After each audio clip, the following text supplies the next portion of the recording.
Motivatsiya tushganda nima qilish kerak? O'zimning hayotimdan real misollar. Avvalambor motivatsiyamni kim yoki nima tushirganiga qarab o'sha unsurdan uzoqroq bo'lishga harakat qilaman. Bu atrofdagi tanishlarning negativlari, Instagramda omadni targ'ib qiladigan selebalar va afsuski o'zingiz yaqinlaringiz bo'lishi mumkin. Har qanaqa holatda ulardan qochishga harakat qiling. Motivatsiyaga oid o'tkir syujetli filmlarni tomosha qilaman. Favoritlarim В погоне за счастьем, Куккатепё, Король Ричард. Sizga ham tavsiya qilaman.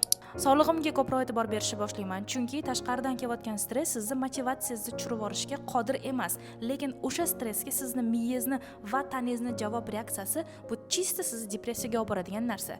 Agar stresslar ko'payib ketayotgan bo'lsa va motivatsiya tushayotgan bo'lsa, juda ham ko'p ehtimollar bilan sizda kortizol gormoni oshgan bo'lishi mumkin. Kortizolni tushirishga yordam berish va endorfinni ko'tarishga harakat qilishingiz kerak.